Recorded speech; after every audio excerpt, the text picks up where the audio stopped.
Hello, fellow adventurers and travelers in the wild. Welcome back for another pick a card reading. Today we are going to do a little bit of combining channel messages and pick a card. Kind of what I tried to do last time. I just got ahead of myself. So today we're going to do the same kind of thing. I only had a few things come through. I wanted to get right into the piles. So I just had a few, just like overall words or phrases that I heard come through for each pile that I'm going to read, and then we're going to pick the card for the pile. So I'm going to shuffle and choose as we go. Okay, so the overall message of today is going to be about shadow work. And while I was preparing for this reading to get ready to do like the theme or the overall message, I was meditating and I heard the word unscrupulous come through. And so that word, it means having or showing no morals, not honest or fair.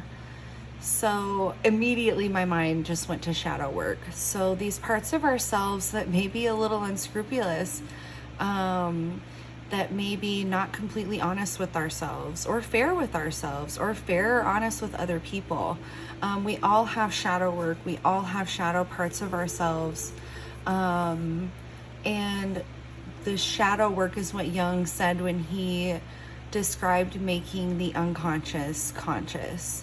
And so it's just to dive into ourselves, to figure out those kind of shadowy aspects. Not that they're bad or wrong or necessarily those things. We all have dark aspects of ourselves, and sometimes those things are needed. Those feelings and emotions are guides. 222 on the clock. Those feelings and emotions are guideposts to help us understand ourselves better so we can grow and become the people that we want to be, the people that we truly are inside, the people that we know we're being called to. So we're going to be working on shadow work. So this could be a little bit more in depth, maybe a little bit more triggering. If that's the case, just know that you can handle it. You can handle these emotions. You can handle your thoughts and feelings.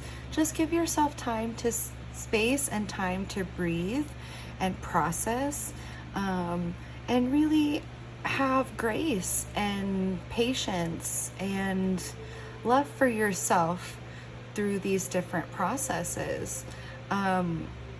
Healing is a lifelong journey. We're always going to be healing from different things because there are these shadow aspects of ourselves and the world. Nothing is ever quote unquote perfect or what we kind of idealize as perfect. If it were, everything would just be mundane. And not that there isn't mundane. We have our everyday lives, but everything would just be gray. Everything would be the same. Everything in life has a balance to it, a response to it. So this work isn't evil or negative. It's actually extremely beneficial and I want to say necessary for our existence here. Everything that grows and gestates, all of that happens in the dark. Things get planted in the ground. Eggs are gestated within the womb space. Babies are gestated within the womb space. All of life begins in the dark. All of our organs and things are contained within our body in the dark. So the dark isn't necessarily bad. It is necessary. Okay, so let's jump right in. So for pile number 1, I heard "Don't look at me," and I got the like unwanted child feeling. Okay, so let's go ahead and see maybe, oh, and yes, okay, I just heard, I had wanted these archetype cards to help us, like what archetype can we tap into to help us heal this shadow? So pile number 1, I heard that don't look at me, and I had that feeling that of the unwanted child. So let's see, Spirit, what archetype can we work with to help us to heal this, to work through this?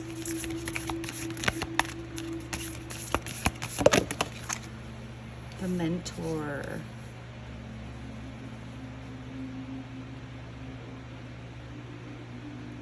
Okay, and we also have this fluorite crystal with pile number 1 as well.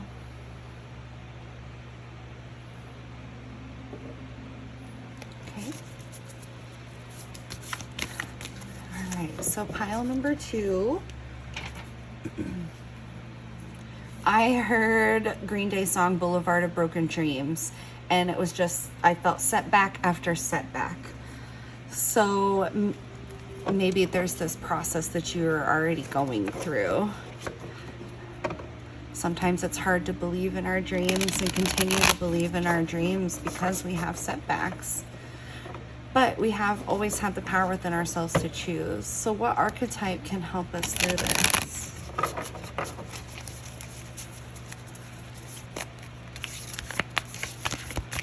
Spirit, what archetype can help us through this boulevard of broken dreams?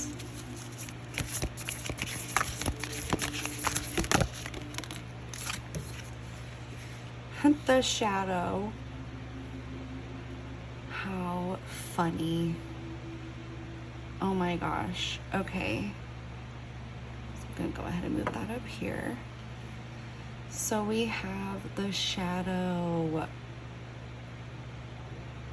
Oh my gosh. And the stone for this pile is the rose quartz.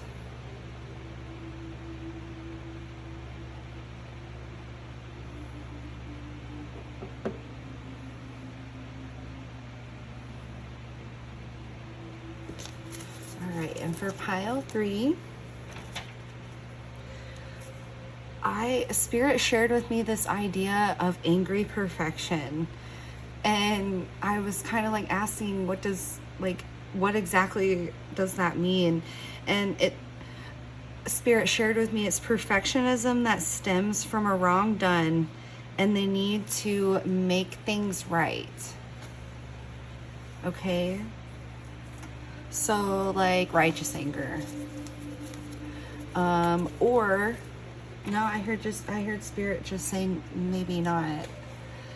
Because it's that perfectionism. And so, wow, that one's a deep one. Yeah, it's shadow work. So maybe letting our righteous anger get out of control to the point where it's like getting to perfectionism, that things aren't happening fast enough, or we're not doing good enough. The tear. Oh my gosh. And then we have the opalite for that pile. I was just thinking of rage crying. You know, that like sometimes you really just have to. Crying is such a cathartic thing, and it literally physically allows emotions to flow out of our body. Wow. Okay. So here's the 3 piles. I will go ahead and let you make your selection. Take all the time that you need, and I will see you in your pile. Hello, pile 1. Welcome to your reading. So this is going to be, I can feel this energy is so, I don't want to say heavy, but it's deep. Shadow work is always deep, and it can feel like it's really heavy. But the more we allow ourselves to do this work and face these things, the more that we realize that it's part of our growth here as a human, and part of us creating a life that is ours to live. Our life is ours to live, and as we choose to see it that way, that nobody else is going to live our life for us, but sometimes we have to face the hard and difficult, deep and heavy things to be able to make the next step forward. Okay, so for pile 1, I heard "don't look at me," and I got the archetype of the unwanted child, or like within this deck, it's the orphan, which, funny enough, it's the card right before this card, the mentor.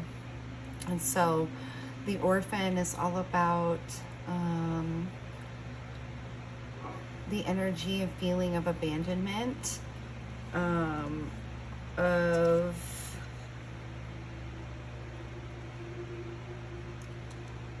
the beggar, of the wounded child. Okay, when we feel abandoned, when we are abandoned by those that we rely on to have our every need met, that's a deep pain. One of the toughest and deepest pains that we can go through, because it starts us out with deep wounds and problems and dilemmas that we're not ready to handle when we're children. So as we grow and we become more self-sufficient, move on from our home, move on from where we have spent our formative years, we may choose to find a mentor. Outside of ourselves, inside of ourselves. This is when we can begin to learn to reparent ourselves if we need to. The mentor card is all about the archetype of the teacher, the guru and the sage, having wisdom. And so like a good mentor and a good teacher knows how much or how little to share or teach or pass on to the student. They know what kind of energy they need to present. Sometimes the mentor can seem kind of cold or rigid, or even quote unquote mean, but they know what's truly best for our soul, for our highest good, for our growth. And so having this feeling of the abandonment and the orphan, and then having the mentor come, literally it's the very next card in the deck to come out with it. I'm feeling that, like, okay, I'm holding on to the fluorite, and fluorite is all about the flow of energy. That's where the word fluorite comes from. It's Latin. I can't pronounce it, but it means flow. And so it's like a flowing and a movement from one stage to the next stage. And so processing through, maybe you've already done shadow work around this. And so we're flowing on through to the next stage where you're finding a mentor, becoming your own mentor, becoming sage in your own life because of the things that you are choosing to learn along this process. Ooh, okay. All right, let's dive in. Let's go ahead and get some tarot.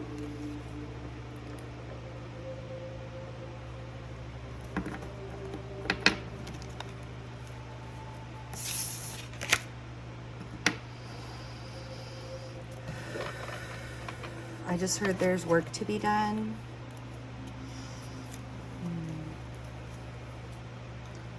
And I see the Nine of Wands and the Page of Wands as I split the deck. So it's like you've already been doing this hard work, already been laboring step after step after step.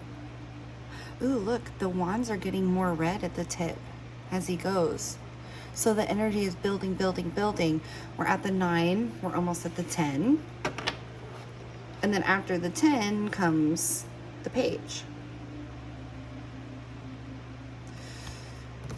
So again, these lessons that you've been choosing to learn and learn and learn.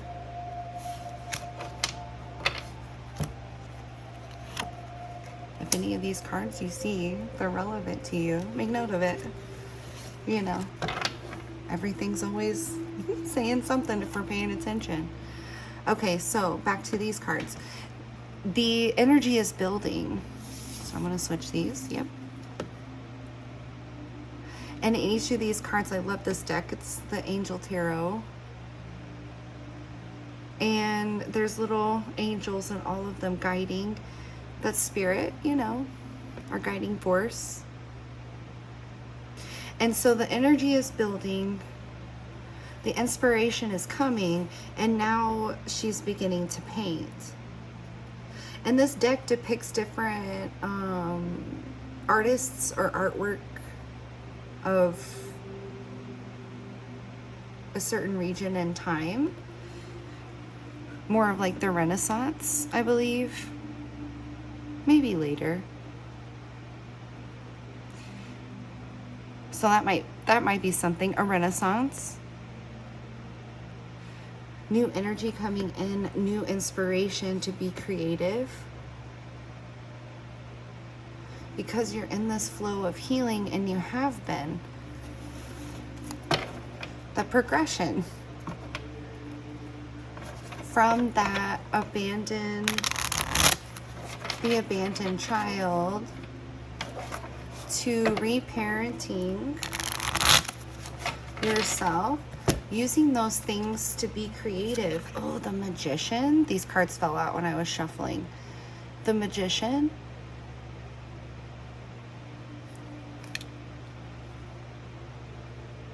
Using your inspiration, the inspiration that's coming through. I'm just going to lay all these out here. The Moon.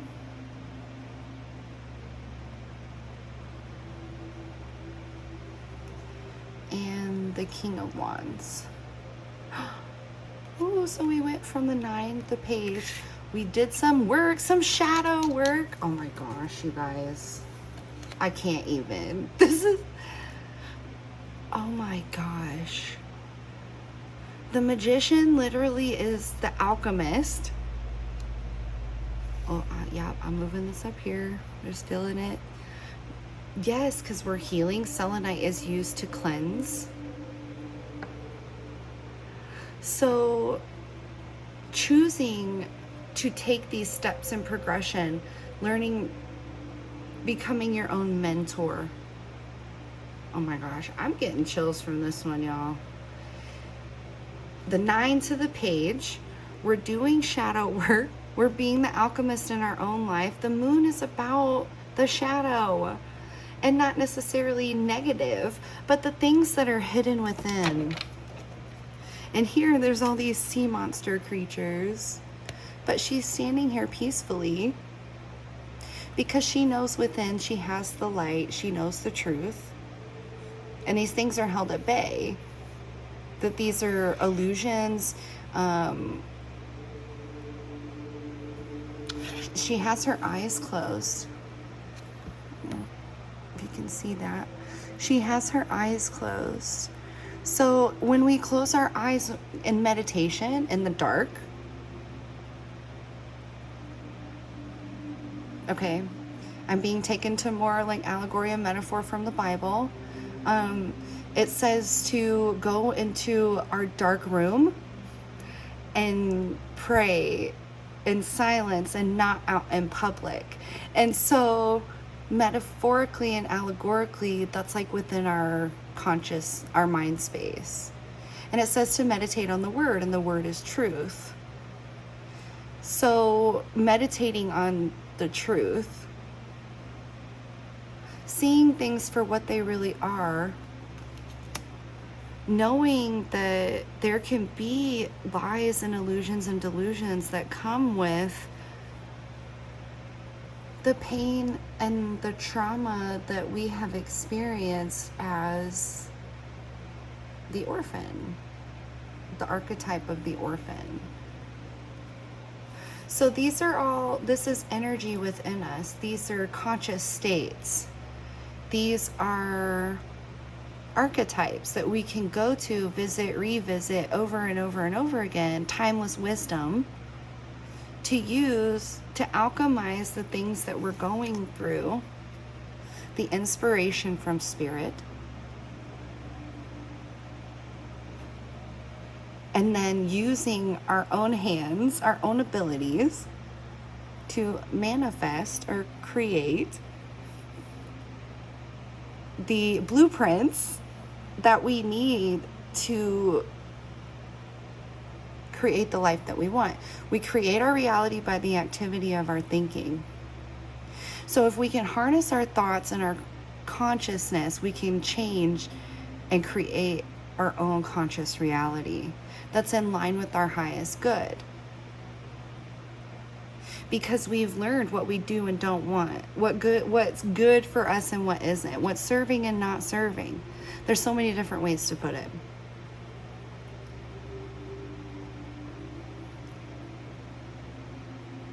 You're the alchemist. You're transmuting these things through shadow work. Like I said, you've already been doing this, and you're progressing to the King of Wands. And I know that here in the King of Wands, I forget this man's name, but he was an activist for freedom. And he had extremely fiery energy, obviously, to get to him, a mover and a shaker. And it's this angel here is like red, also with, wands are associated with fire. And so the King of Wands is that pinnacle point, that like max channeling of that fire energy in the most healthy and balanced way. Not the toxic way, not the reverse way, not the shadow illusion way, not the ego-based way, but a true king wielding that energy and that awareness for good. Ooh, oh my gosh, I love that so much. Here already, of course, most people who come to these readings and things, you're already on your journey. You already know that you're on this journey and you're doing these things.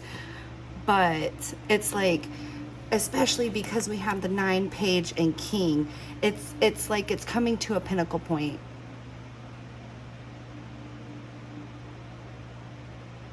The next stage is coming, I feel like. The work that you're putting in, the things that you have been addressing within the shadow work, there's a new stage. The Star! Oh my gosh. The Star and the 5 of Cups. Okay. One more. Thank you. The 9 of Pentacles. Okay. And the Queen of Pentacles on the bottom of the deck.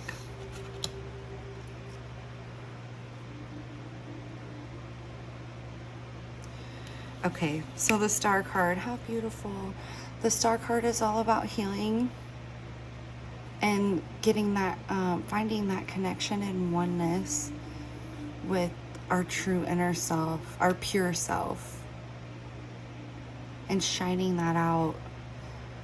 Oh, I love this card so much. It's obviously giving me a lot of water energy because it's blue and the dolphin and the water itself.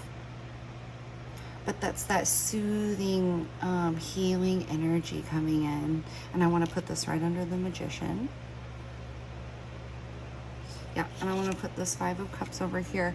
So there may have been some things, there may be some things right now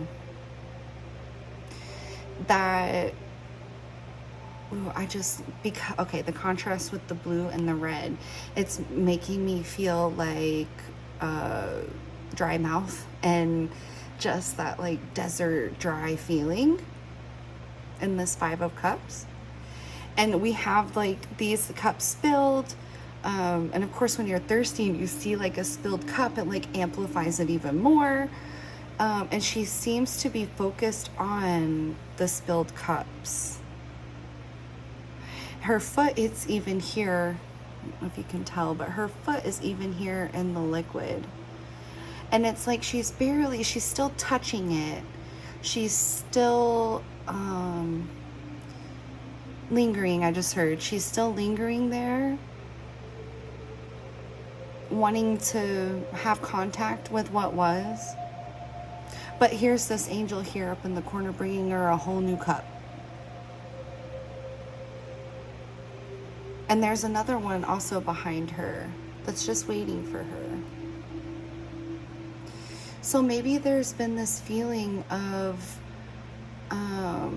what more do I have to do? It's been so much. It's been so much. What more? And that's so valid. Every feeling is valid, because again, it's telling you something about where to go with those emotions if you look at where they're coming from. And you have been. And so it's like, how much more can I take? And see here, she's got the wreath, like the victory wreath in her hand. So victory is within reach. She's just not looking at it. All these things are here on the outside. You know, she's not looking that way. So, yes, get into your creativity. I just heard that. And that I placed this here between these two. So it's like if you're down, if you're down here and feeling this, get up here and start doing this. And not that you might not be doing it, but maybe dedicate more time to it. Try to really practice being present and aware while you're doing it in the work, whatever it is that you're creating or doing, or go outside for a walk and have thoughts, and that's meditation. And that creative thinking and prayer are the highest forms of prayer, and meditation are the highest forms of creative thinking, because our prayers are really our most soulful expressions of truth. And truth is the highest frequency. Love is the highest frequency. Truth and love. Truth is love. And so when we meditate or pray, when we go into that sacred space within ourselves, in our closet, we are sharing our deepest, deepest truths with the universe, with God, with all that is, with the truth. Sharing truth with truth.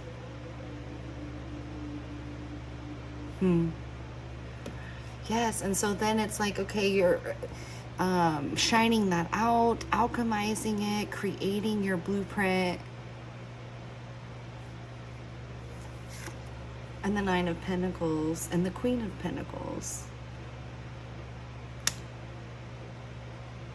The Nine of Pentacles is all about having everything that you need because of all the effort and work that you have put in, with your goals in mind, building your life, consciously aware of doing so. Birds are symbols for messengers from spirit. So being grounded, pentacles are earthly energy, everything to do with reality, the physical things, this 3D world. So the balance, we're almost at the 10. So the 9 is this, she's alone here. And the 10, she's with the family. So it's this sense of self-sovereignty, self-sufficiency, but not from just a 3D space and a physical space. That's why the bird is represented here. It's all encompassing. And to get to this 9, to get to this point, to feel this satisfaction in your life, it's a progression.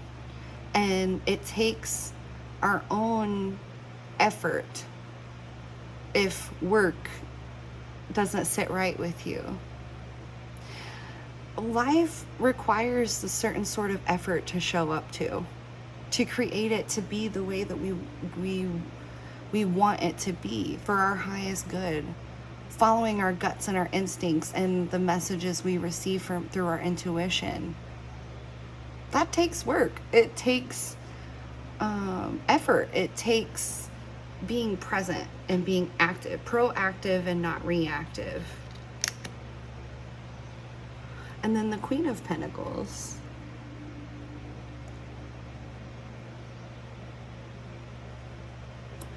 Yeah, having everything that we need in this earthly plane. Again, this strong feminine energy. The same with the 9 of Pentacles. And I find it interesting that here in the 9 of Pentacles, she seems more like regal or royal than here in the Queen. The Queen looks like she's in the kitchen and she's like preparing the food.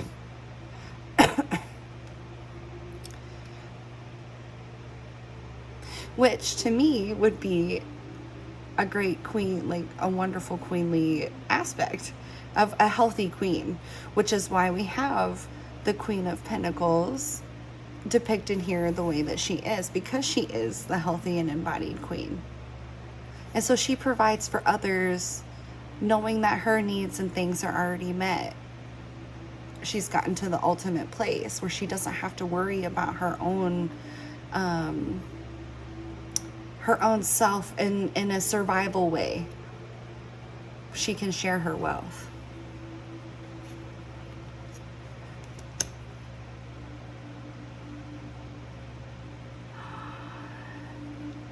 So yeah, I just really feel like you are entering a time where all this work and this effort and like, when is it gonna happen, or how much longer? We're getting to a place where you're going to see the benefits of the hard work that you've put in your own way, in your own life. Because I'm not a fortune teller, I'm definitely not going to say, oh, you've been doing the work, and so now, like, your abundance is going to come. We live in infinite abundance. And it's our choice and how we show up to work with that and bring that infinite abundance into our own reality. I hope that makes sense. So the hard work that you've been doing and how it pays off is going to show in the growth in your life. However that comes up for you individually. Okay? I'm going to get some tea leaf cards. And this deck is so big. I am going to do my best. Oh, see? Oh, the torch. Oh my gosh. Okay. Yep. Thank you, Spirit. So we have the torch, spiritual development, enlightenment, awareness, and understanding. Here, I'm going to put this over here by the King of Wands. Yes. Fox, shrewdness and resourcefulness, especially in business. You've had to use your resources over however long the period of time. I'm getting the metaphor again in the Bible of 40 days and 40 nights. And 40 days and 40 nights meant however long it takes. And so they wandered in the desert for 40 years. So 40 years, it's however long it took. This is all a process of consciousness and evolution. And so, however long it has taken for you, you have been very shrewd and resourceful and recognize that this is a step in progression. You've been aware of the work that you're doing. Rainbow, oh my gosh. Oh my gosh, the most difficult part of a situation is over. How beautiful. Yes, that's what I was getting.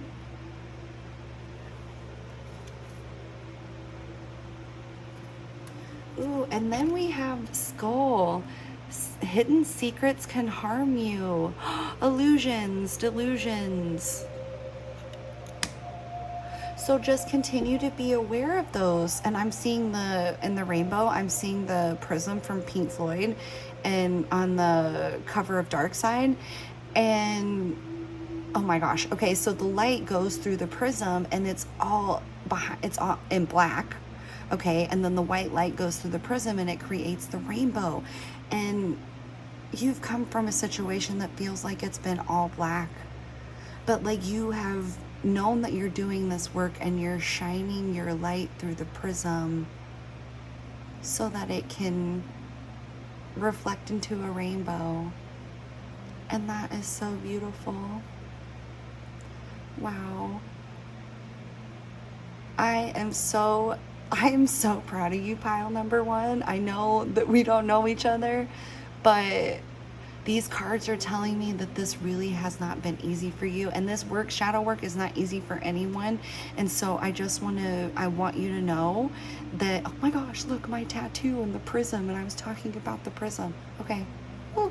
I just noticed that. I want you to know that you are doing this work and it's recognized. The energy, spirit is all in flow with the fluorite. Yes. Everything is all in flow. And you are doing your shadow work, and be proud of yourself, because if you are doing this alone, it is not easy to be able to see these aspects and illusions and delusions and things, even when we're in relationship with other people. So if you've been doing this alone and you feel, or you actually are the abandoner, the orphan child, just know that spirit is with you all the time, and the mentor and the guidance and the teachings and all the resources, all the abundance, all the truth, all the wisdom that you need is really within yourself.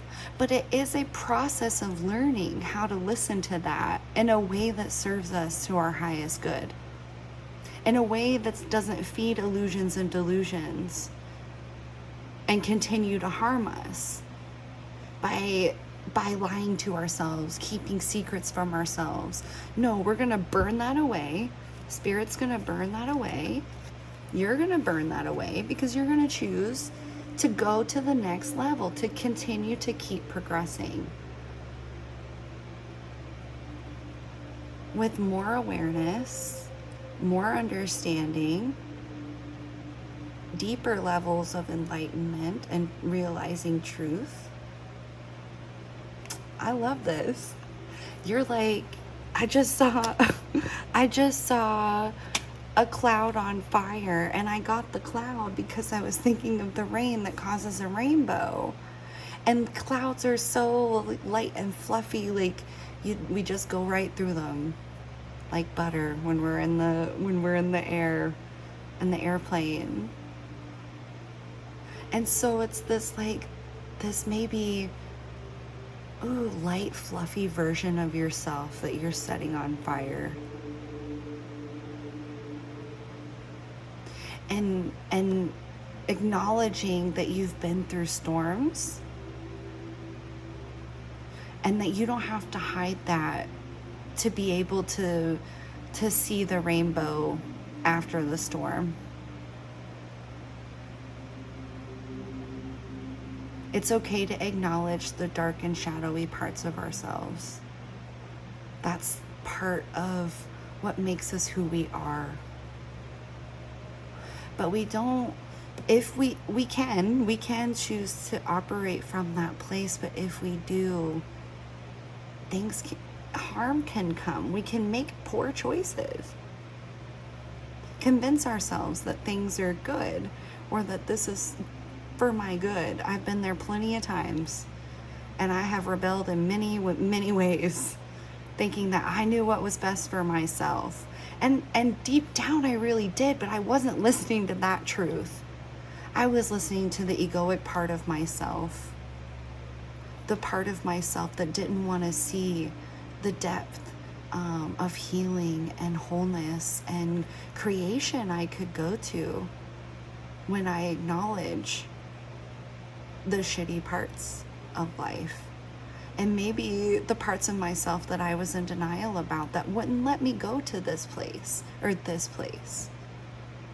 that kept me stuck in fear and fight mode. And that is also totally valid. That's how the dragon part of myself has come out before. And you know, in little ways and things that we all do, it comes out now. But I recognize that part of myself, and I don't shame, blame, or guilt that part of myself. I don't lie about it. I don't lie to myself about it. I don't lie to my family about it. And I don't operate from that place where I am lashing out or living from delusion and illusion all the time. Of course, there are times where I slip back into, you know, my humanness, because I'm not perfect. I say slip back into, but I'm in there all the time. It's all the time, both. And it's which way we choose to focus our energy. And it can be subconsciously. And that's why doing this work is not easy, because it's about being consciously aware of those shadow aspects and the lashing out and the parts of ourselves that, you know, we haven't necessarily trained our dragon in yet. And that's okay. You know, I've never, as long as we're not hurting some people physically, and, you know, things are gonna happen, people's feelings are gonna get hurt, you know, that's just kind of life. But as long as you recognize that maybe in the moment you weren't being your best, there are times I ask myself all the time, am I the asshole? And sometimes it's like, yes, you are. And I have to eat crow, and I have to apologize. And I have to say, I'm sorry that I didn't show up as my best self. But the more that I burn away the lies and illusions and delusions within myself, the more I show up as an empowered and aligned dragon, and not so much lashing out. I hope that makes sense. I just saw 33:44 on the clock.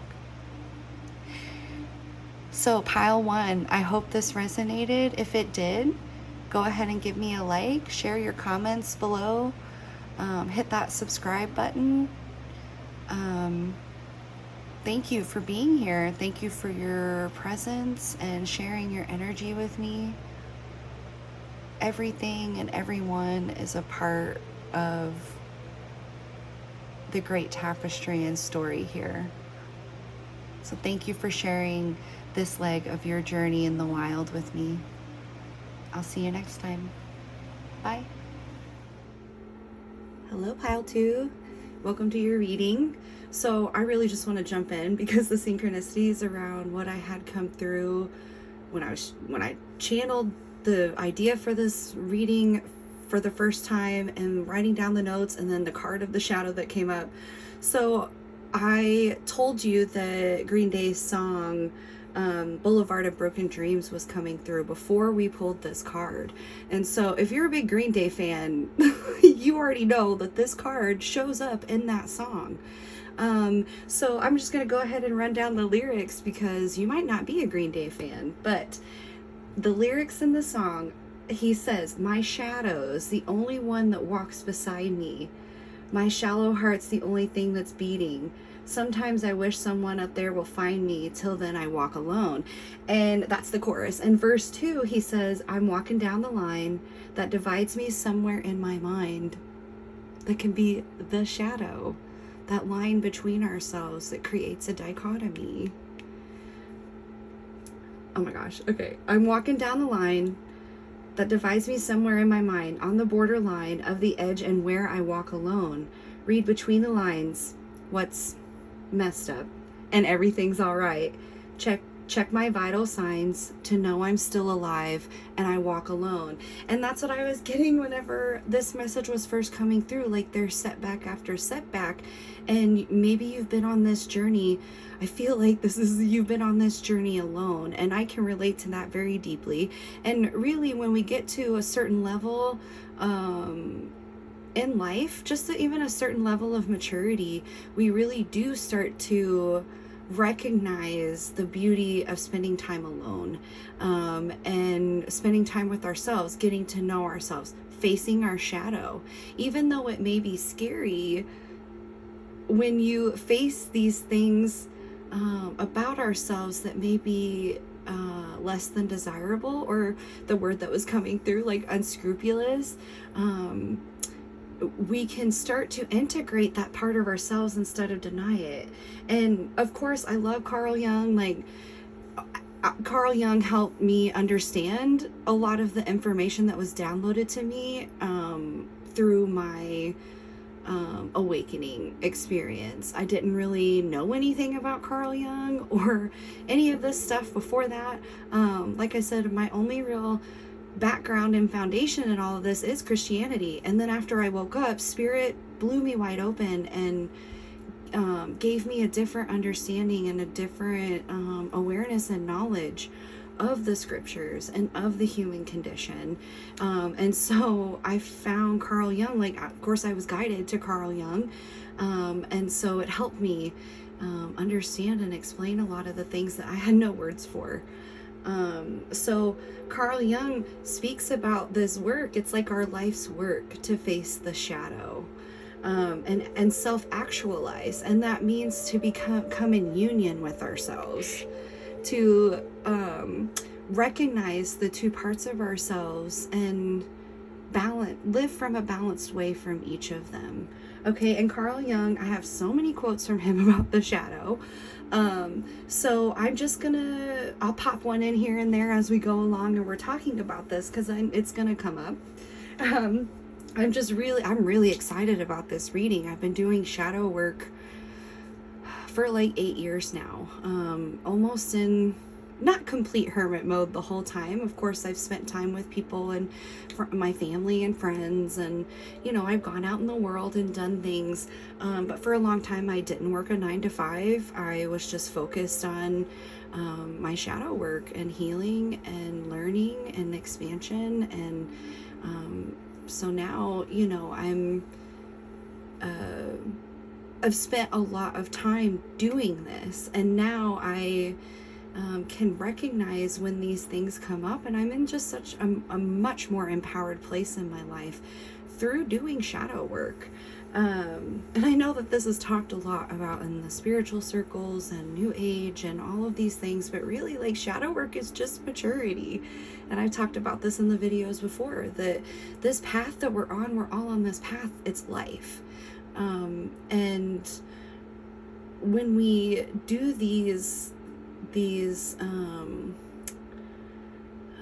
tasks, for lack of a better word, along our path to face our shadow, like a side quest, or like, these different things that we're guided to, it brings us into a deeper awareness and understanding of ourselves, and we become more mature. We become more self-actualized. Okay. And so Carl Jung said, until you make the unconscious conscious, it will direct your life and you will call it fate. And so going back to like Green Day's lyrics, like he said, my shallow heart's the only thing that's beaten. Sometimes I wish someone out there will find me. And it's like, there can be an unconscious part of ourselves that's putting too much power and too much control into the external world, into waiting for that right person or that right thing to happen before we better ourselves. And we've all done it. I'm doing it right now because I'm fighting with myself about my diet. And I say fighting with myself in a very playful way. Like, I've done a lot of different work, and a lot of different things, and now I'm focusing more on like my physical body and kind of reintegrating into the 3D on an entirely different level than I have been. And so I have been doing this back and forth about meal prep and like all kinds of stuff. But if I give in to my shadow, which tells me that something is difficult and is triggering me, and I just say, this is too hard, and I give up, I'm not going to learn anything from my shadow. I'm not going to learn anything about how I can empower myself and make the choice to do better for myself. If I allow myself to just give in to the subconscious thoughts and feelings that I can't do it. And I'm going to call that fate. I'm just going to say, well, that's just the way life is. It's too hard. And, we've all been there. Again, I've been there.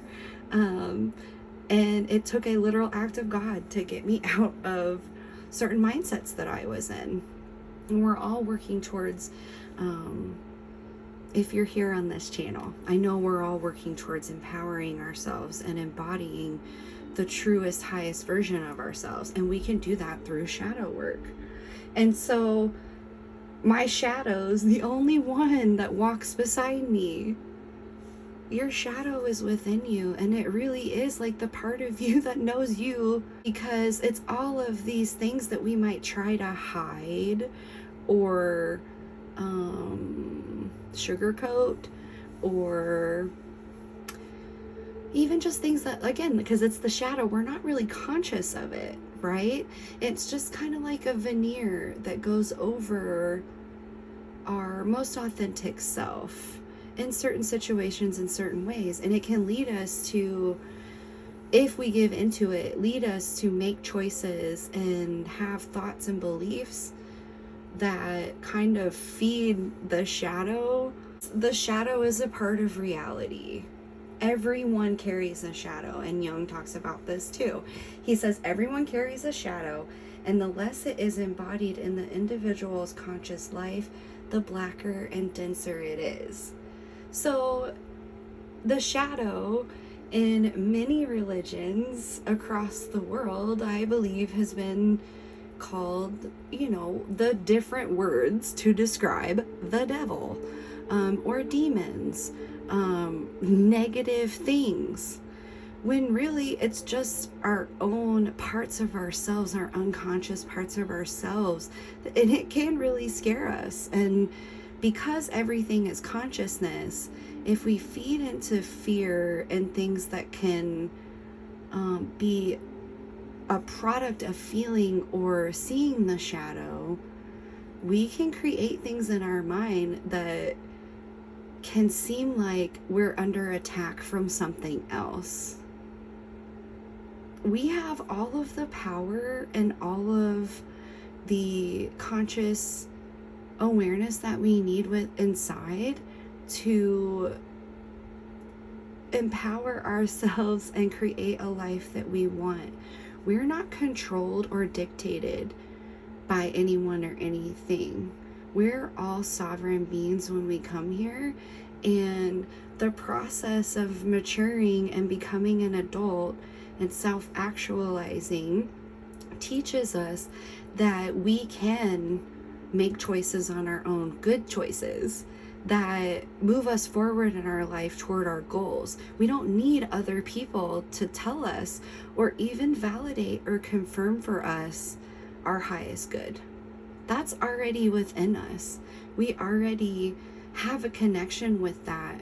And all we need to do to understand that more and more on different levels and how to bring that forth into the 3D is to look at ourselves in our shadow and ask ourselves maybe why we're not doing it, or what's holding us back. And we're all brave and we all have the courage that we need to do this. This is what all the mythology is about.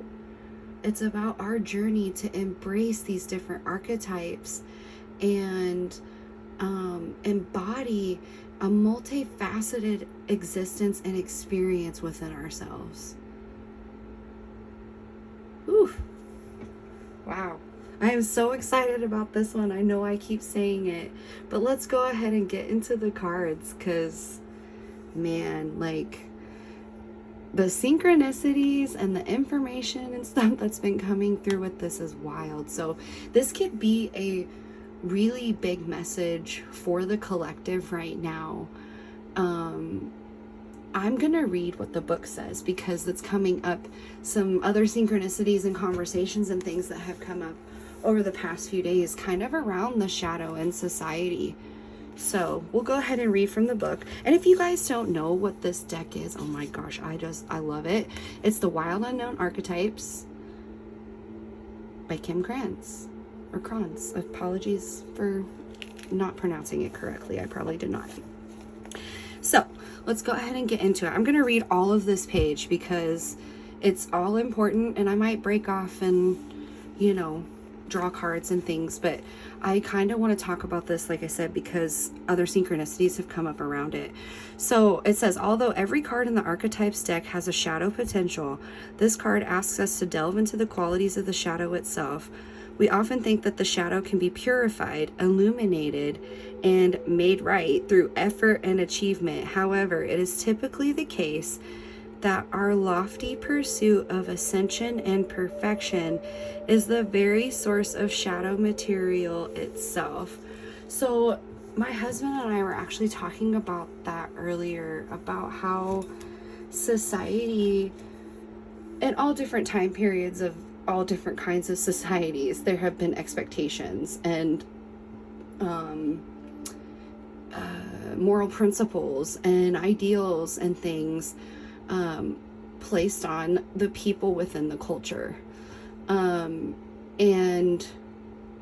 in the past, a lot of these things have been highly like perfectionist or purist, or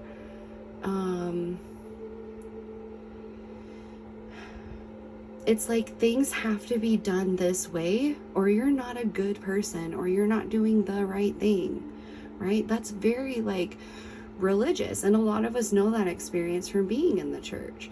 But now, I shouldn't say now, I guess it's just I'm recognizing on this level because it's been going on, society is society, and it goes on. But there's this sense of, I think, some sort of like perfectionism pervading in society of like, don't step out of line, don't say the wrong thing, don't, a lot of walking on eggshells kind of feelings in all different areas of life. This is not, I'm not finger pointing.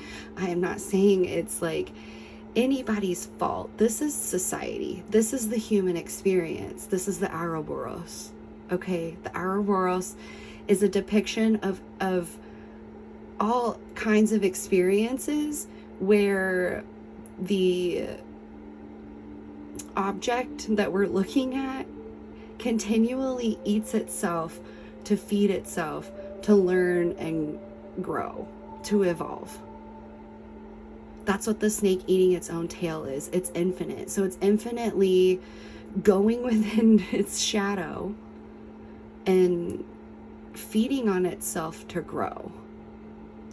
And how that looks in society, it can be so many different ways, but also at the same time there's an overarching energy and narrative and story around that is repeated over and over and over again. And it's because it's the macro and the micro process, as within so without. So we're going through this process of growth and evolution, facing the shadow. But if we're not conscious of the ability to face the shadow and make choices, the sense of like trying to make everything perfect will just keep feeding on itself and feeding on itself. But the growth might not be as, okay, let's say the sustenance might not be as nourishing as it would be if we were consciously aware of being able to face these things within ourselves and then go about our lives in a completely different way. Was what Jesus said, go and sin no more. Take up your cross and follow me. Like, the cross is our burdens and the things that weigh us down. I'm going to reference this a lot because, again, this is what I was raised in and what Spirit shared with me. So I'm knowledgeable in that area. So, yeah, take up your cross and follow me. All the things that weigh us down, the things that we may feel like we're nailed to, that we have to carry on our own. You know, I wish someone would come along and walk beside me. And those things are always within us in the archetypes, okay? So this is really a call, a collective call for all of us to look at our shadows and do that work and be aware of maybe how we're expecting perfectionism from ourselves and others. Of course, change and progress and love and acceptance are beautiful things. But sometimes that change and that progress for myself on an individual level may have come from me beating myself up a lot. And so that change and progress might not stay. It might not be a real change. It might just be something that I force myself to do through guilt or shame. Even though it's good for me, it might not stick because I'm not really facing the problems underneath. I'm doing something to try to distract myself that I think is good or right. Okay.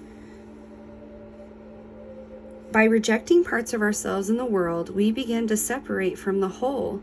Rather than getting to know the qualities and content of our shadow, we busy ourselves with avoiding its presence. This is denial. When this card appears, it is time to take inventory of those things you've been denying. When the mind responds with no, anything but that, you are touching shadow. Find support for this deep inner work and move toward the shadow with patience and compassion. And it says, in the shadow of the gods are the very gods themselves. Reflect on this statement by James Hillman in A Blue Fire. What do you despise about yourself? By answering, you move toward shadow. And it also says, contemplate the following scientific observation. The closer an object, a person, place, or community is to the light, the longer the shadow it casts.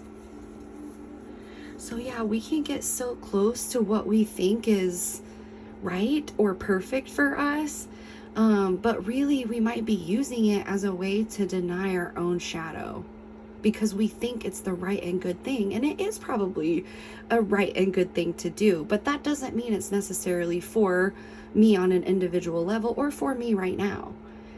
There are things in my shadow that may be pushing me towards, like, I gotta do this right or good thing that is really holding me back from doing what's for my highest good, which really ends up being for the highest good of all because it's within truth. We're not trying to run from or deny anything. We're not creating illusions or delusions for ourselves. We're facing our own illusions and delusions and transforming and alchemizing that. All right, so let's get into some cards. Oh, and I also wanted to say,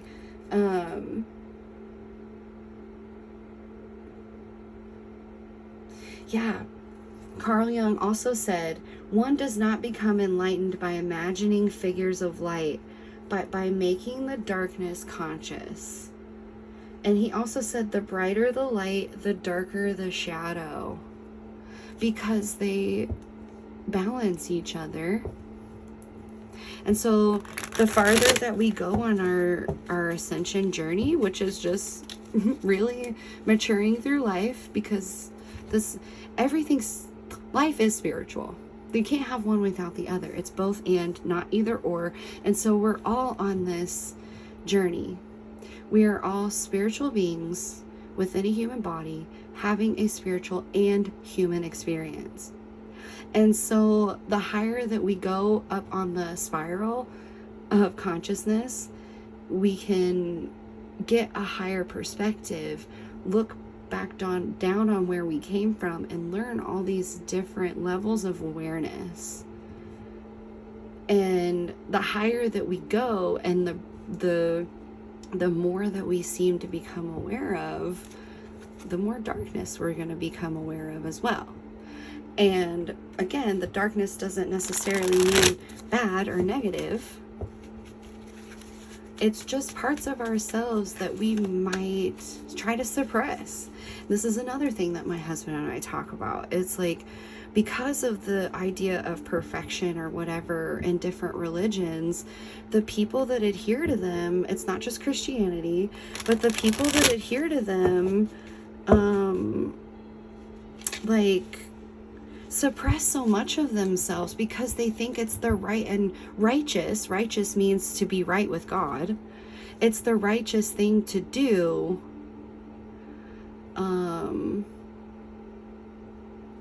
Because that's what they've been, that's what they adhere to. And there's nothing good, wrong, a lot of people, I've said this before, a lot of people are really helped through those religions and systems and things. And that's a beautiful thing, but a lot of people aren't. And I think that there's a lot missing because we're asked to suppress our shadow instead of work through our shadow, or we're told, not even asked. In a lot of religions, we're just told that that's how it is. And if you don't adhere to that, then there's consequences and repercussions. Some people even get ostracized from their communities. And so again, let's think about that on a societal scale. How is that playing out in society, and on what different levels? Okay. How do we allow that to play out within ourselves? Spirit, can we get any more information about this? The King of Wands. Oh my gosh. The ultimate harnesser of fire, and this energy to kind of burn away and purify. Not burn away and purify. It doesn't go away.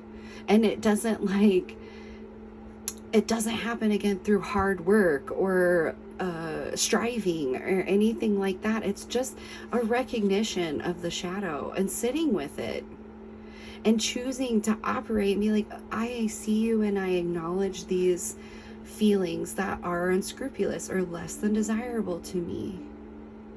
And I'm going to use them. I'm going to alchemize them. I'm going to set them on fire. And when you set something on fire, it creates smoke, and it dissipates into the universe. And so I'm going to use that energy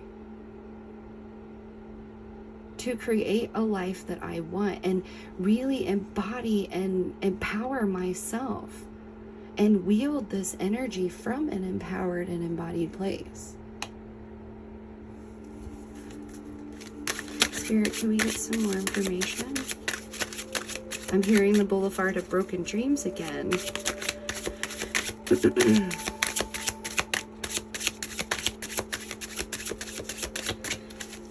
Spirit, can we get some more information about how to work with our shadow to create the life that we want to create? Ooh, the High Priestess on the bottom of the deck.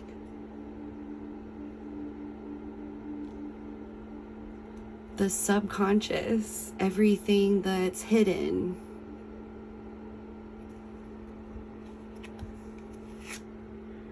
The Six of Swords. So it's moving on from one thing to the next. And sometimes that requires letting things go, mourning things. But we have this new and exciting future on the horizon. And see the woman, these are her two hands back here.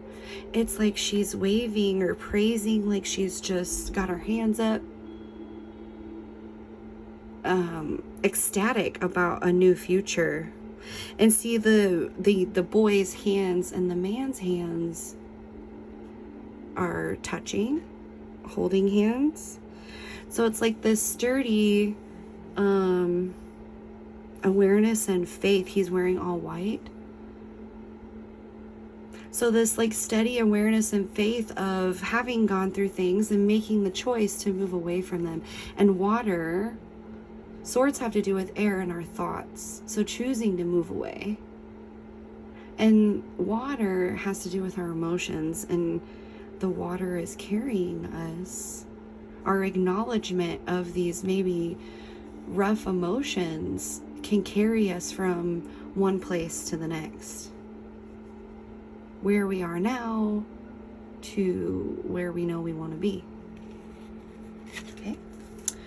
Oh, and then the Hanged Man. I feel like this is doing shadow work, is what the Hanged Man is doing. Placing himself in a situation to look at things from a new perspective.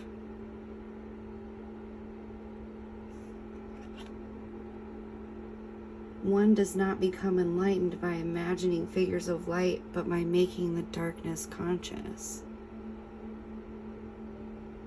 So yeah, like, I wish somebody would come along and help me.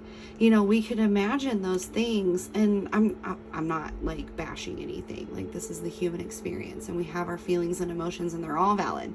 And when we acknowledge them, ooh, justice underneath, okay. When we acknowledge them, we can harness them and use them to change within ourselves, to grow within ourselves. So I think Spirit, instead of waiting maybe for the right person, the right thing, the right situation to come along for you to change your mind or change your perception about something, about yourself, about your life, maybe take the opportunity to choose to look at how you can change things yourself. And that doesn't mean that everything that's going on is your fault or within your power to change. That's absolutely not what I'm saying. But whatever is within your power to change or do something about, Spirit is encouraging you to do that for yourself. And all of your emotions and all of your thoughts and all of those things are the one thing that you absolutely can do something about. We all have thoughts that we might not enjoy. The shadow comes up on its own. But when they come up, instead of saying, you're not right, you're not good, this feeling is bad, this isn't okay, or being afraid or something like that, like asking where it's coming from, sitting with it and really feeling what it makes you feel like, looking at it, addressing it, but not being obsessive over it either, because we'll never be perfect. That's the point. You cannot kill the shadow. It's part of us. It's part of the mechanism of reality of how we're here and how we're experiencing things and how we're growing and doing things in our life. So taking the time to look at it, to look at the subconscious beyond the veil. The High Priestess is the Divine Feminine, which is darkness.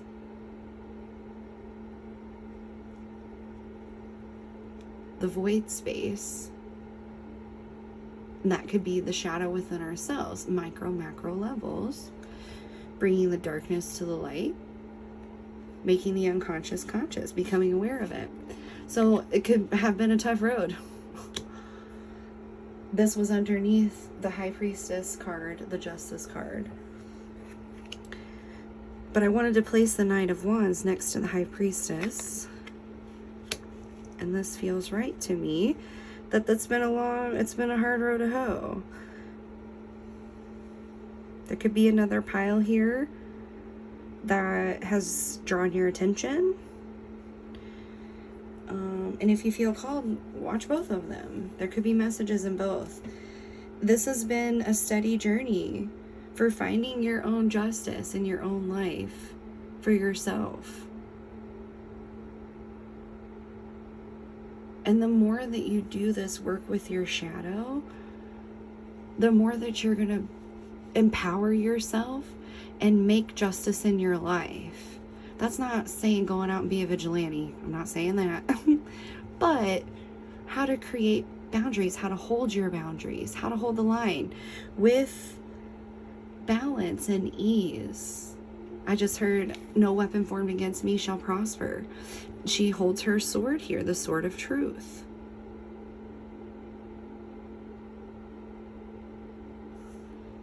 So you'll learn how to protect yourself and work with yourself. Working with your own shadow makes it easier to work with others. Carl Jung said that too. Dealing with your own darkness helps you deal with the darkness of others. You can understand people on a different level, knowing that you are having a human experience and so is everyone else. Now, that doesn't say bypass and let people walk on you. No, justice is about acknowledging and setting those boundaries. I'm going to get a couple tea leaf cards, and then I'm going to pull a couple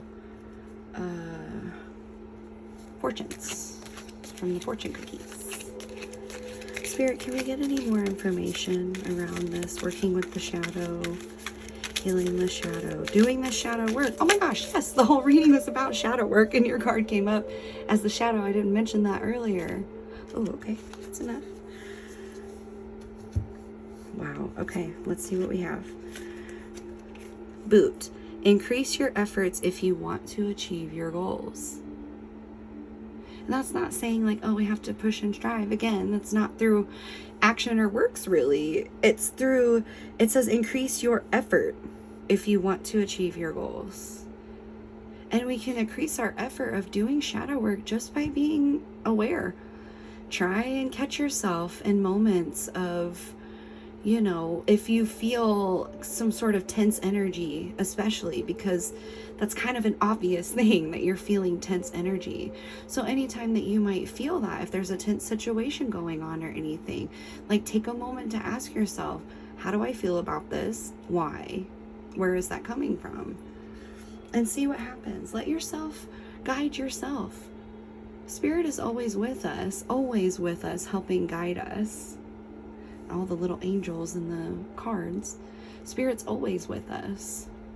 That's within. And trusting that that process is happening and that you can do this shadow work and that you're doing it in your life by being aware and being proactive instead of reactive. Bag something important, such as a new job or a raise. A new level of awareness, a new level of showing up in your life because you're doing this work, you're empowering yourself. Rooster, an arrogant, boastful person you should not cross. So that's like shadow, ego, like feeding the egoic self, which again, we need and we can't kill. It's all part of our reality here and necessary for our growth and evolution. But there can be negative aspects, obviously, to the shadow. Yeah, I feel like this is holding a mirror up to ourselves. And again, it can be really hard. And, you know, these are the things that trigger us are really portals or doorways, energetic doorways, conscious doorways to moving to the other side. It's a flag to show us like this is an opportunity to face something and see if this is empowering me or not, if this is true or not. Okay. Handshake. A meeting with a stranger could be important. Maybe this is like a strange part of yourself. Seeing and recognizing yourself and offering, like, the dark part of yourself and offering a handshake to it, a friendly gesture. Bringing the two together, combining the two. Handshakes are about like acknowledging the presence of someone else, and a sign of respect, and acknowledgement. So like acknowledging this part of yourself that may have been hidden in the shadow, bringing it to light. Stork. News of a birth or a new business opportunity. So again, like, this is all internal work, and I'm just feeling like the birth of, again, all of this could be literally someone here watching this video. Congratulations if it is literal. Congratulations on your new project, your new job, your new family. But this, I am feeling more so that on a higher level of self-awareness and acceptance, that this is internal, and that news of a new birth or a new business opportunity, like a new way of life, a new way of being, new job, a new raise, a new... Accepting yourself for who you are is a powerful act of love. And when that happens, things start to kind of get activated in a different way, and like you start to see yourself in a different way. So the world starts to become different because you start to recognize that you can do different things than what you have been doing.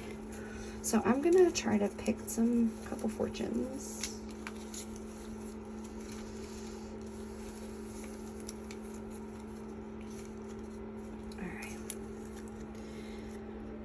If you continually give, you will continually have.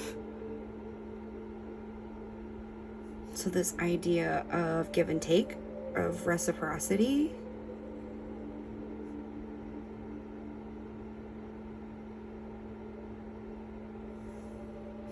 The act of giving is so personal. Putting yourself into it. Maybe giving yourself to yourself. And the more that you do that, the Ouroboros and the healthy aspect of it, like the more you give to yourself and the more you receive from yourself, the more self-awareness you're going to have. Everyone feels lucky for having you as a friend. Sweet. Keep your plans secret for now. Yeah, the shadow work and, it's very personal, I say don't, but you can choose. It's not gonna, again, there's no perfectionism here. There's no, you gotta do this, gotta do that, right way, wrong way. It's what is right for you, because I trust spirit and I know that spirit is always working for our good.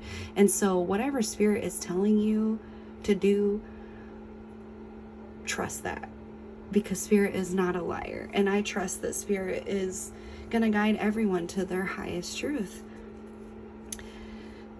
The courage to be great lies deep within us. Ooh, deep within each of us.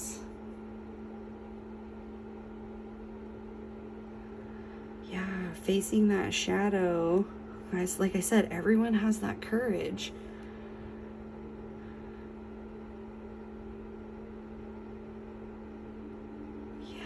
The courage to be great lies deep within us, but like on the hero's journey, like sometimes we have to face our dragon. the shadow that's on the way, or we have all these different tests and all these different things come up that trigger our shadow or test our shadow. And we could give up and run away.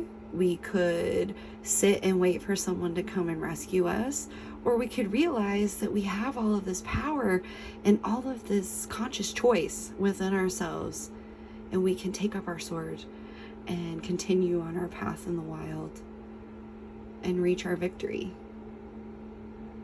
Thank you so much, Pile 2, for being here. I hope this resonated. I hope this helped in some sort of way, or opened up something for you to explore within yourself.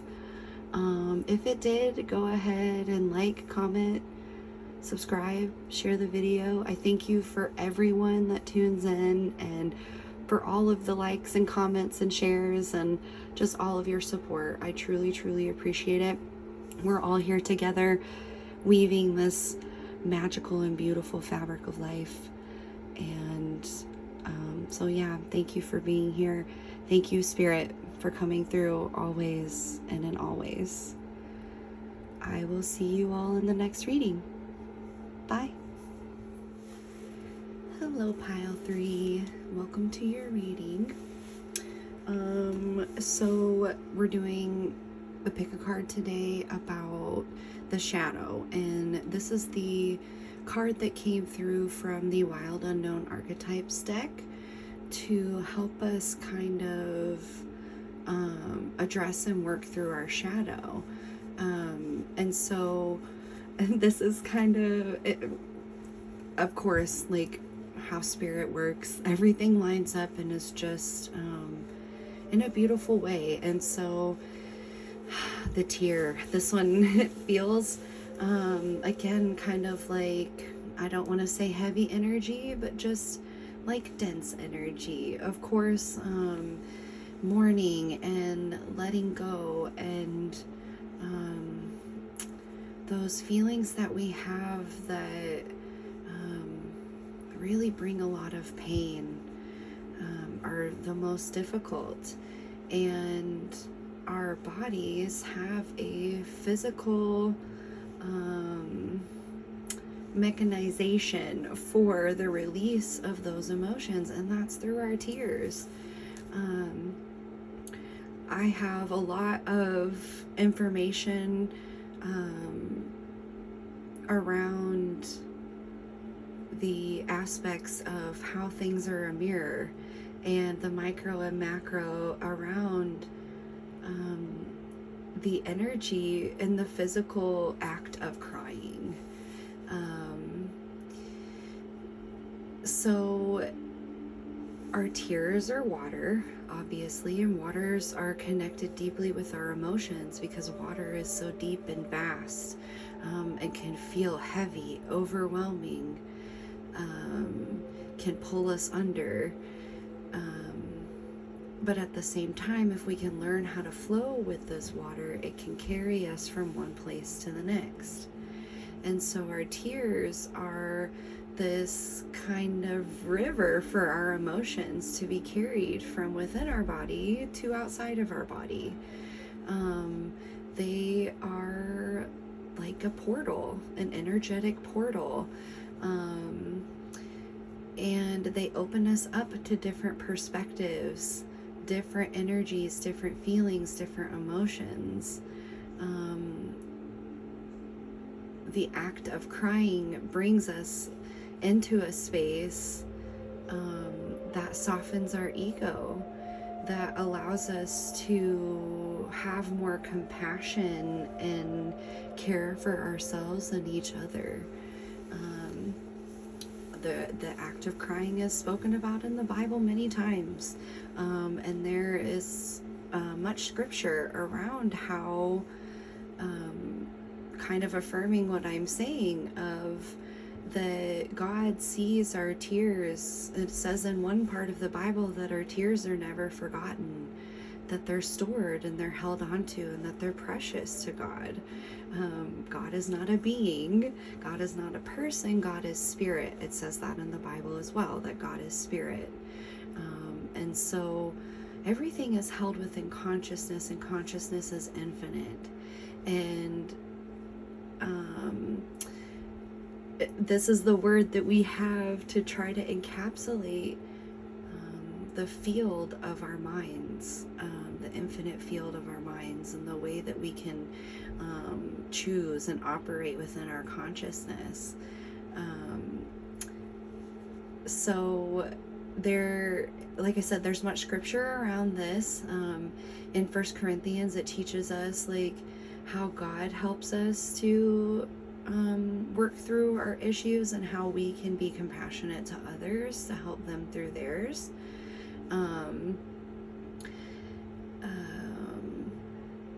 Yeah, so I had resistance to this reading, to be honest, because like I said, it is some of the heavier and most dense energies and feelings to have in this physical realm are the feelings that lead to tears.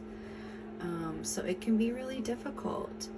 I'm going to actually read from the book what it says about the tear. And in this archetypes, the Wild Unknown Archetypes deck, she has it separated out into like the archetypes, the places, and the tools. And the tear, oh, and there's also the initiations, but the tear is part of the tools. And so it's a tool for us in life to help us along our journey and along our path of the hero's journey, our self-actualization. So it says, tears are droplets of letting go. Once they begin to fall, we allow the swelling tide of emotion to run its elemental course. Often the tear is what is needed in order for a conversation or situation to break into the next level of intimacy and vulnerability.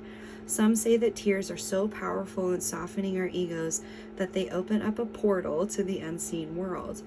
Through our watery eyes, the ancestors catch a glimpse of us, and we are reminded of their eternal embrace. We sense our humanity, our humility, and we allow ourselves to be held. It is likely this card appears when there is grieving yet to do, a sinking down into disappointment or despair that once acknowledged will bring a shimmer of clarity to our dewy eyes. And I'm not really getting a sense of like, that this is like something that you're not working through or not actively looking at. I feel like this is something that that is calling to you. That's why you chose this pile. It's calling to you. Maybe you've been feeling guilty about your tears, or feeling ashamed for whatever reason, or feeling like, oh, I'm taking too much to deal with myself from other people, and I should be helping other people instead of, focusing on my negative things in my life. We definitely can feel that way, especially if we're caretakers for others.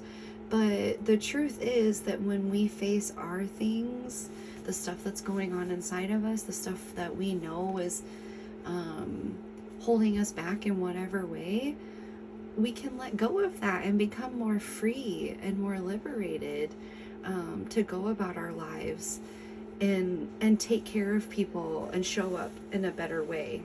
Okay? It also says, the tear is powerful and it is possible to be subsumed in its waters. Find a supportive place to open the floodgates.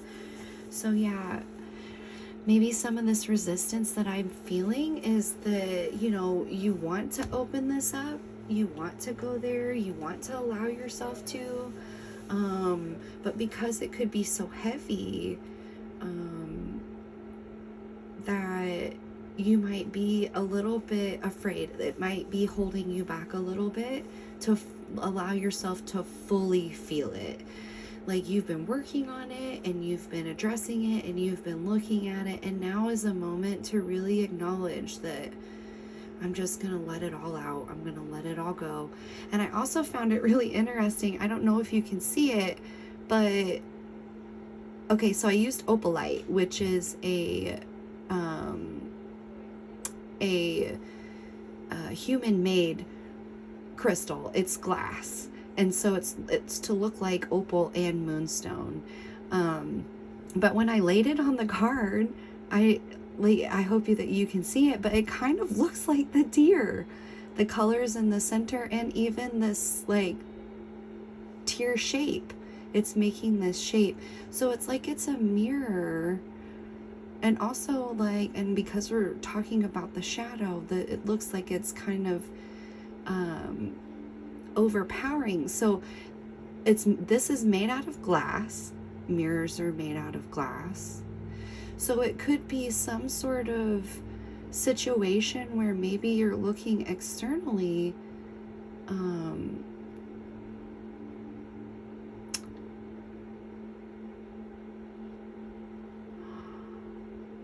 getting the sense that just like the glass of the stone, that this situation is man-made, that it's a situation that you're in that has to do with other people, not just an internal thing that maybe you're looking at towards your growth, but that this one does involve other people, and not so much. I know a lot of times when I'm like maybe holding myself back from facing something that might make me cry, it's more so to do with like my own choices and my own self, because it's hard. It's hard to accept sometimes the choices that we make. And so I'm the first to admit that I can be in denial. And sometimes I have to just let myself cry and realize that I did the best that I could, and I wasn't doing anything out to hurt anyone or anything like that, but I think this is more so really like something was done to you, pile number 3. And most of my readings are about inner work and don't really have to do with, of course, living in this reality, we're all connected and we're all kind of interacting with each other, and but this inner work is really kind of like I say kind of, but it really is such a large majority part of the whole point of reality and existence, is doing this, getting to know yourself and finding the truth. I just heard something at the door, so it caught my attention. So maybe there's, again, something at the door, knocking at your door, something that's calling your attention. And I'm getting the sense that it's something, a situation that's happened with somebody else, that maybe their shadow overpowered you.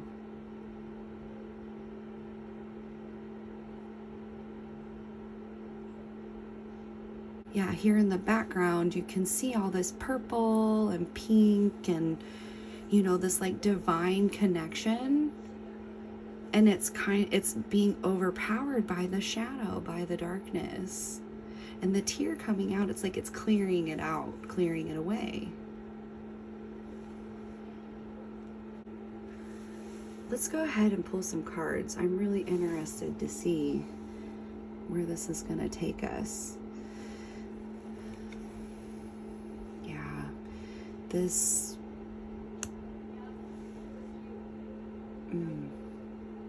shadow work is just, it's not easy. I kind of laugh, but not laughing at you, pile 3, but I've been there, and I have been doing shadow work for a long time, and it's a lifelong process. And like I've said in other readings, this growth and maturing that we're doing throughout our lives is the hero's journey. Everything is spiritual. We are spiritual beings within a human body, having a spiritual and human experience. So this path that we're walking through life, we're all walking one, is the spiritual experience. And the more we're conscious and aware of that, the more we can work with life and work with ourselves and understand ourselves on our path. Let's see what we have here. The Tower. The Tower can be big revelatory changes, right? So here it's depicted that in the Tower, these lightning bolts coming in and breaking off the top of the tower. So that's like new information. Information coming in from spirit to kind of break down old ways or things that weren't working anymore, thoughts and beliefs that weren't serving anymore, ways of doing things that just aren't going to get it done. And sometimes it can require moments like that. And it doesn't necessarily have to be a bad or negative thing. It's just something that happens that shakes things up and can lead to us making different choices or having to go a different direction. We see this woman down here at the bottom, she's having to leave.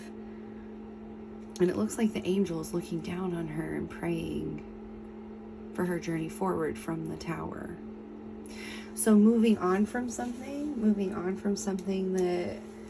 that has maybe broken us or broken us down, made us feel broken, because that's just an illusion and a lie. You are not broken.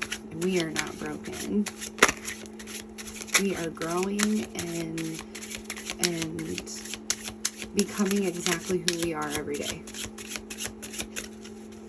Spirit, can we get some more information? Wow. So there may be another pile here for you. If you're interested in that, go ahead and check them out. We have the 9 of Wands and the 5 of Cups. So yes, oh my gosh. Moving on from this pain. In the 5 of Cups here, we see her like kind of brokenhearted and disinterested, and she has her 3 cups here that are spilled. But here behind her, where she's not looking, there are 2 more cups. And she's holding her victory in her hand. See the victory wreath?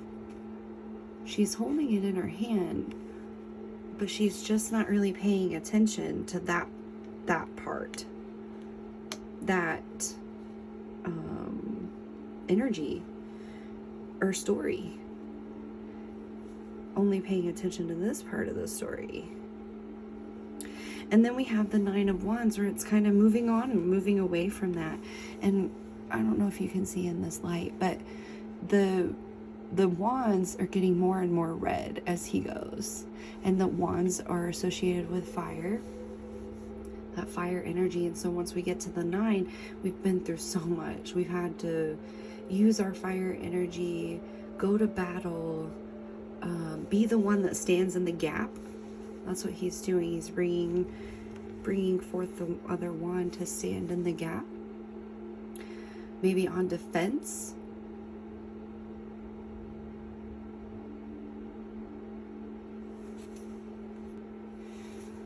Maybe moving on from feeling like the need to defend.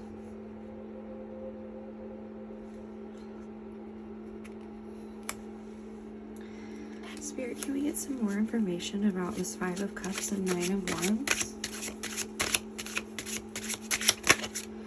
Oh yeah, I'm getting that the Tower situation happened.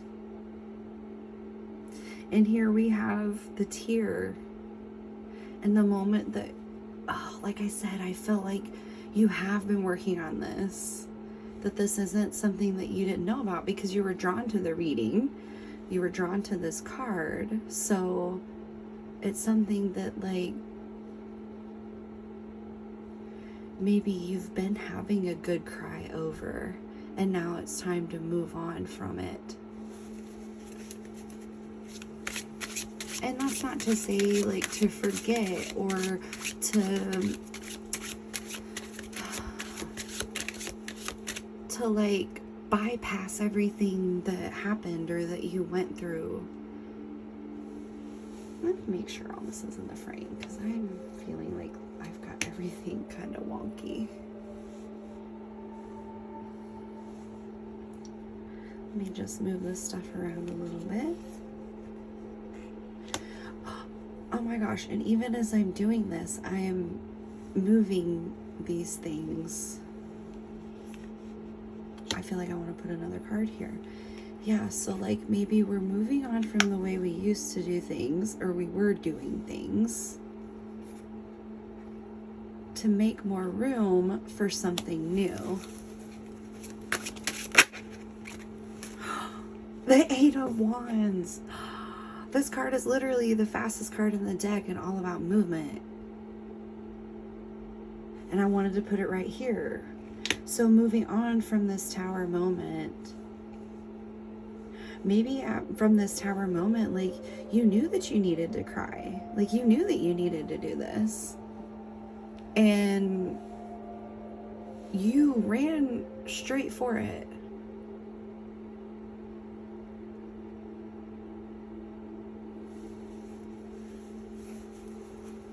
So not at all afraid of looking at the shadow.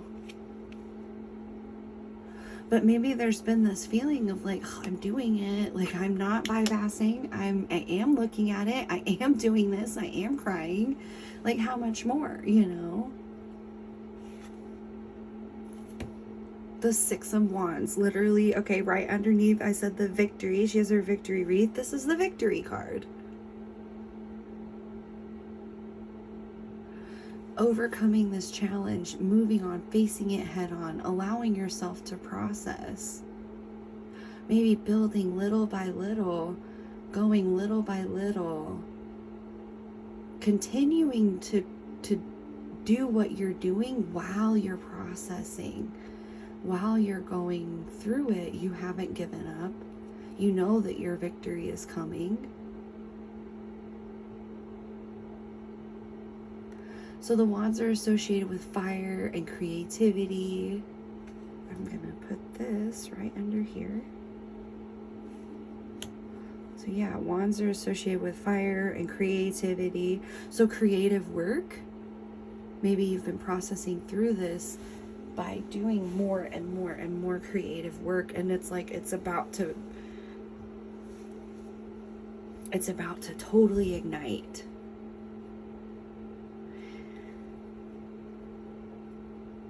And maybe you've felt that was coming. Like I said, you knew your victory was coming. You had it in your hands beforehand. You had it in your hands all along. Yeah, this is spirit like wanting you to know that you are doing it, and that everything that you're doing is for your own growth and for your own healing and for your own victory.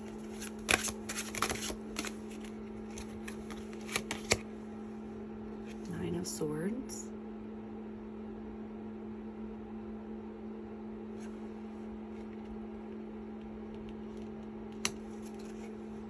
And the Knight of Wands. Oh my gosh. Okay, yep. And I want them to go exactly like this. So the Nine of Wands, like I said, it's like building and building and building, and about to really just ignite. And maybe you felt that before, and you continue to hold on to your victory despite the really, really negative thoughts and things that come up in this process of healing. The memories, the things that have wounded or hurt us, the things that really disturb us. But here's the Knight of Wands that you've been working and building. Hasn't been for nothing, because now the Knight of Wands is charging in with even more of this creative energy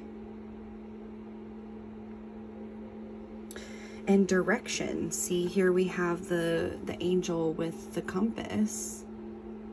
It's like, you know which way you're going. You know which way you want to go, which way you're going to go, which way you've been headed towards your victory.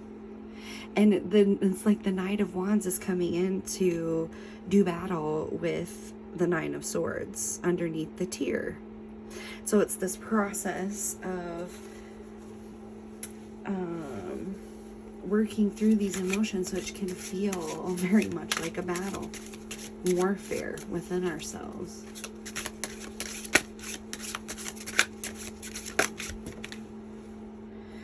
Ooh, the Knight of Cups. Okay, so the Knight of Cups is like the romance, the romancer. And he's coming in with the soothing water and beautiful music, and I just heard harmony, because here's the angel and playing along with him. So like more harmony in your life, more flow, more ease in your emotions, because cups are associated with water, and water is the depiction of our deep emotional, spiritual, intuitive space. So coming in to do battle, but like through music and softness and all the beautiful things that you can give yourself to process through these tears.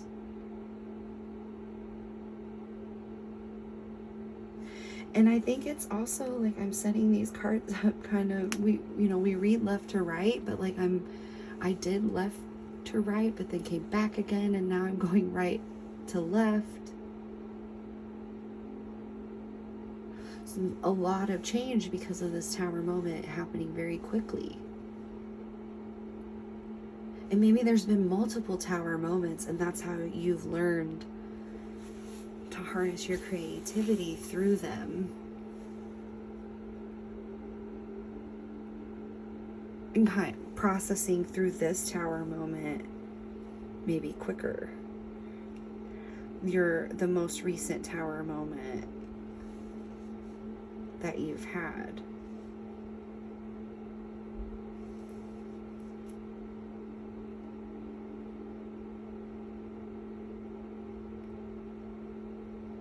I just heard quicker quicksand. So yeah, maybe the shadow part of ourselves can feel kind of like quicksand. Okay, I was asking Spirit, like, what do you mean quicker quicksand? And like you were quicker than the quicksand. And that's ironic, because you don't be quick in the quicksand to get out of the quicksand. That's how you go deeper into the oh, okay, yeah. So you were quicker than the quicksand, and you were going quicker to go into the quicksand, not to try to get out of it. You were going deep into it. Ooh, yeah, you're the alchemist. Spirit, can we get some more information? Oh, from the tea. Okay, we're gonna pull from the tea leaf.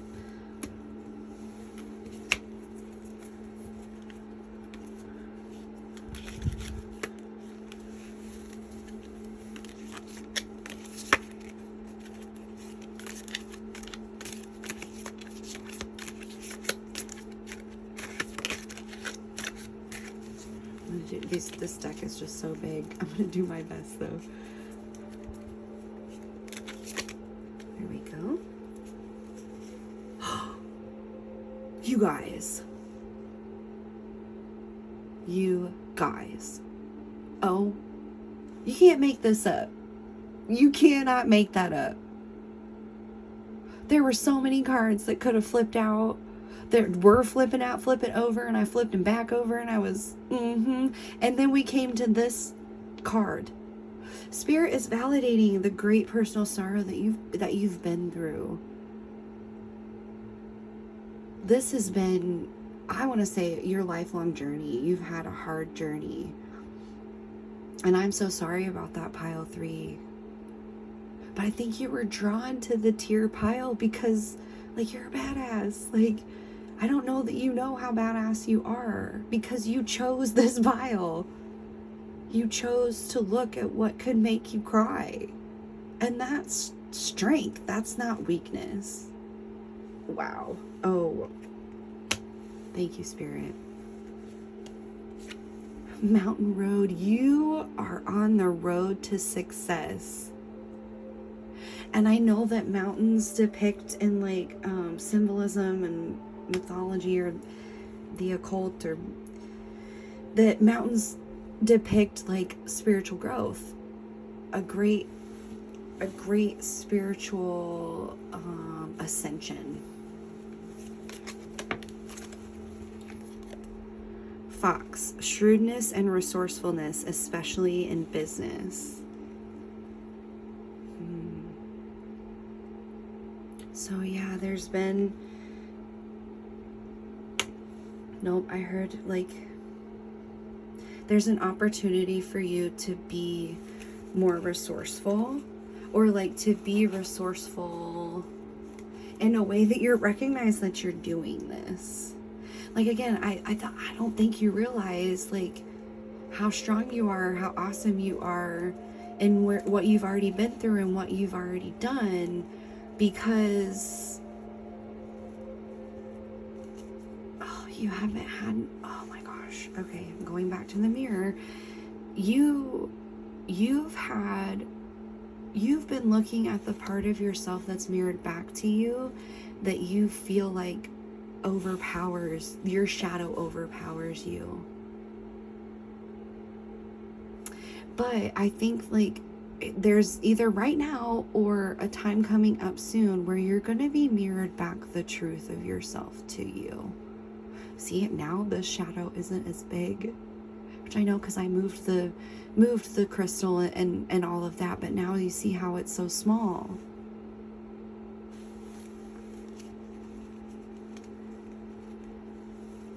You're recognizing more and more the resourcefulness and things that you do have, or that you have had over the years. A portal has opened up. Maybe it's been through all of these tears and all of these, moments of acknowledging what's been going on, and like you're finally having a big build-up moment of like, wow, look at what I did. Look at what I've been through. Look at what I've accomplished. My victory, I am victorious already because of everything that I've chosen to face and heal. I've dropped some cards, so give me just a second.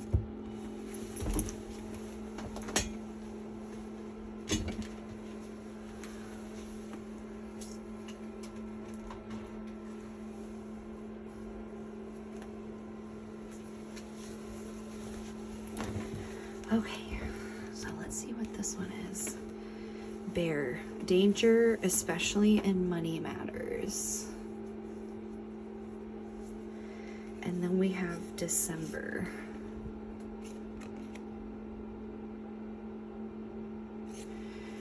So maybe it was something that, you were left out in the cold, and especially like in finances, or just like your hierarchy of needs. And that's like your needs weren't being met, and so you had to fight to live, to survive, to get through what you've been through. Okay, I'm gonna move this card. Okay, and it made you feel like you were left out in the cold.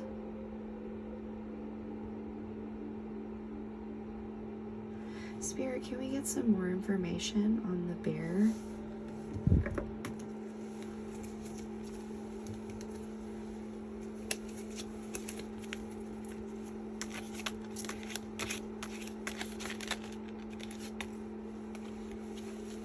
Thank you.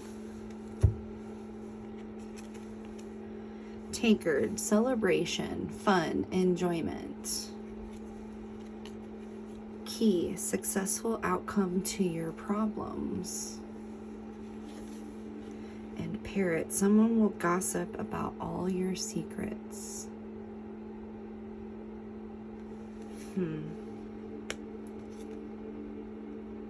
I'm getting this more, I'm hearing the parrot like mimic and, you know, like parroting back. And I think maybe there was a person in your life that would parrot things to you that weren't true. But it was like incessant. I keep hearing the bird in my ear over and over and over again. So there was someone in your ear that was telling you things that weren't true. And something about that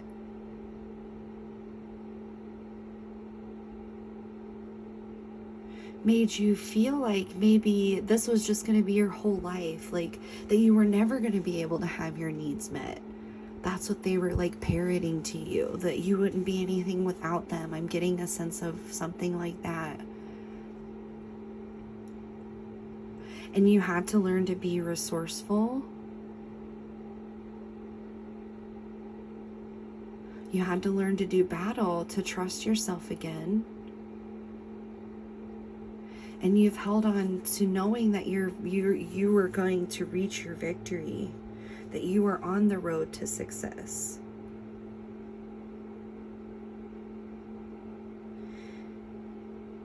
Yeah, like I get the sense that like you're the kind of person that knew your whole life that like this is not for me. Like I'm gonna get out of this, I'm gonna do better, I'm gonna move up. I just heard moving on up. That you knew that you were gonna get out of this. And Spirit, I think, is just wanting to validate for you that you can trust yourself, and that that you can trust your creativity, your resourcefulness to be able to handle situations. Tankard, celebration, fun, enjoyment, and key, successful outcome to your problems. So yeah, I think the more that you trust yourself and recognize your own resourcefulness and kind of freeze all of this out, not freeze it out and then like ignoring it, or you know, because you already been processing it, everything. Maybe it's time to just, I just heard shrivel up and die. And that's what happens in December. Yeah, to just let this like run its natural course. Not try to fight it, just let it shrivel up and die and go on its own way. I'm gonna pull some angel cards, some angel healing cards. And let's just see. Yeah, Spirit is like, because we have the 2 tiers and that's coming up twice, I think Spirit is really just confirming and validating that you have gone through this process, that it's been a long time of you mourning this and facing it and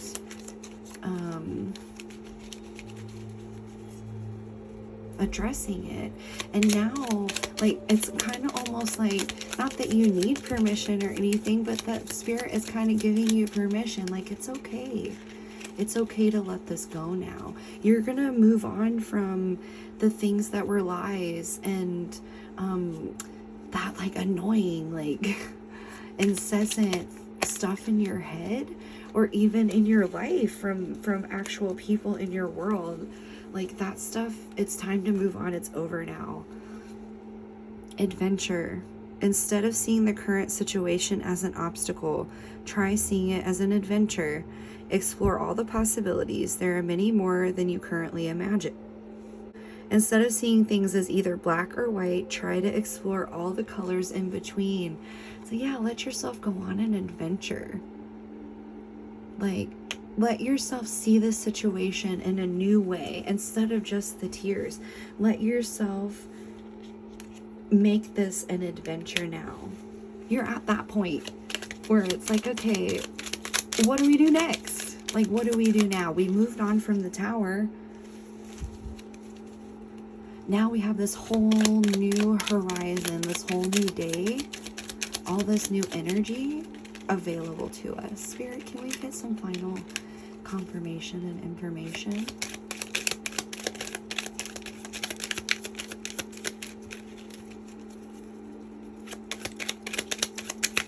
Thank you. Thank you. Okay, let's see. Positive thinking. Positive thinking is vital in creating a healthy and abundant life. A positive attitude, along with positive beliefs and thoughts, are crucial ingredients for creating happiness. Don't worry, think love. See it as an adventure of like that you can choose to see yourself and the result of this situation in a way that's empowering to you. It may have been this, but now you've chosen for it to be this. Ooh, yeah, you have positive thoughts.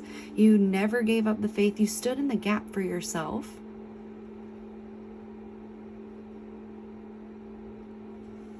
Keep going, pile number 3, because you've been doing it. That's awesome. Diversity. The world would be a boring place if we were all the same. Celebrate your uniqueness. You are special and much loved. Yes, definitely. Celebrate your uniqueness in this moment. Celebrate your uniqueness in the way that you are resourceful and have been able to move and work through this.